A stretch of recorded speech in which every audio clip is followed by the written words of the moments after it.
안녕하세요, 여러분. Hello, everyone. In this video, I'd like to introduce one particular Korean sound rule. It's an important rule, might be difficult for beginners, but I believe it will be very beneficial. I've noticed this is not taught in many textbooks, so even advanced Korean learners don't know the rule and they make lots of mistakes regarding this and misrepresent their intention when they talk. So, before we start the lesson, I want you to learn and keep this word in mind. 이야기, 이야기. 이야기 means a story. The sound rule that I mentioned earlier is this.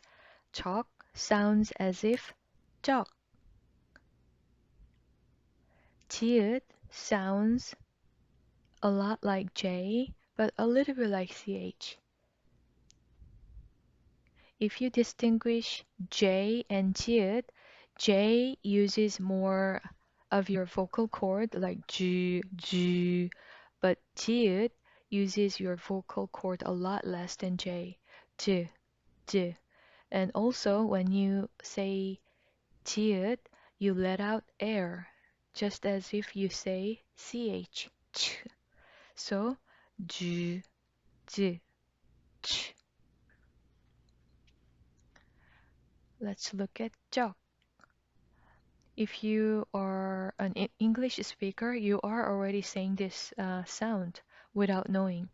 Try to say mid jack quickly. Mid jack, mid jack. Between T and J together, the sound is that double T sound. 적. So let's look at some examples. First, 성적. With that shield sounds soft S. 성적 means academic score. Korean moms usually talk about 성적 이야기 all the time. They have great interest in their children's 성적, 성적 이야기. Let's look at the second word. The Korean spelling is exactly same as the previous word, right? But it's read 성적, 성적.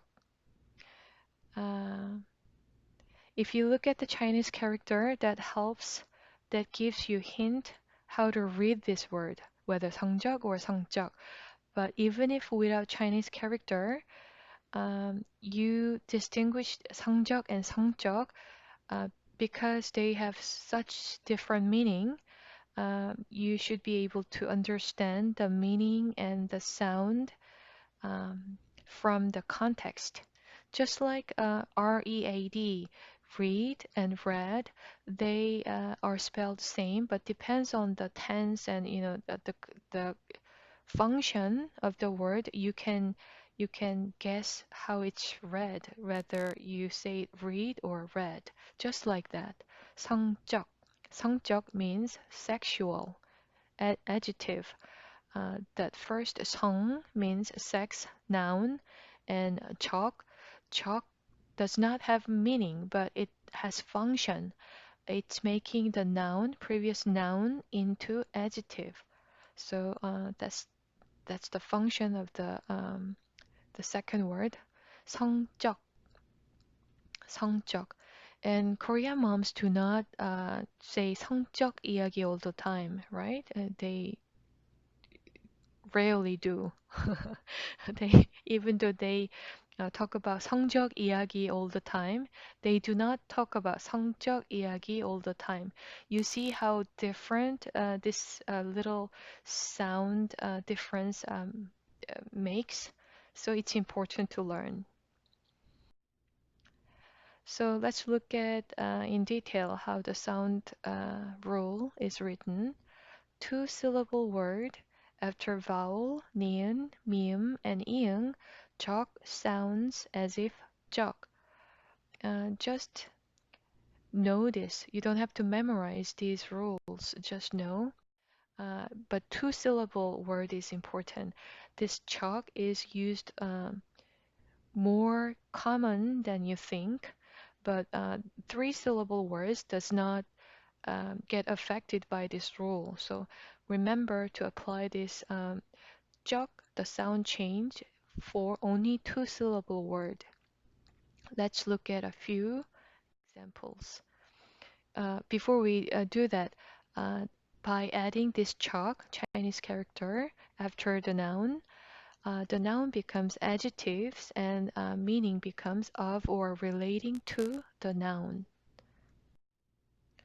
So the first, not the first, we already shared 성적 and 성적. This is second example. 지적, 지적 is a noun. 지적하다 is the verb. 지적 means finger point, uh, pointing to something that's not correct or that you want to point out. 지적. If you look at the lower word, the bottom one, 지적, 지적. You see, 적 is written as 적, but you have to read it 지적 with double 지 sound. 지 is in intellect. So 지적 is intellectual. In this case, you can add ida ending to make the adjective as if descriptive verb. That's Korean language's feature, um, unlike English.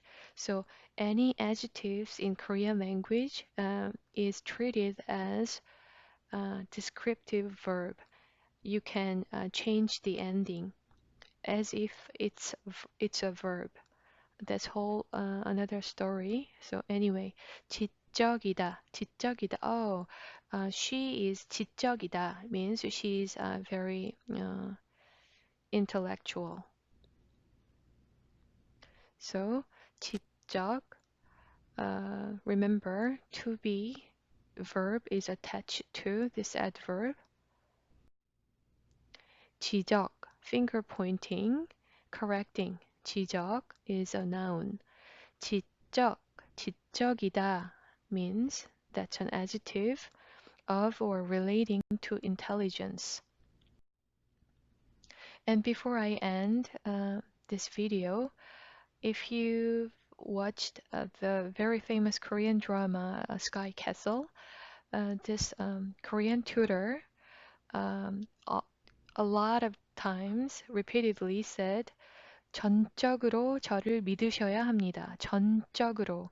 전 is the entire, the whole, entire thing. 전적으로 means like completely, like absolutely. 전적으로 저를 믿으셔야 합니다. You have to trust me, like absolutely. You have to give me the absolute trust on me. The meaning is that. But this character said this with very like specific manner and repeatedly. So a lot of people used to copy this phrase. 전적으로 저를 믿으셔야 합니다. Like completely 전적으로. Um, and I thought that this is interesting because 전적으로 has the rule that we talked about today.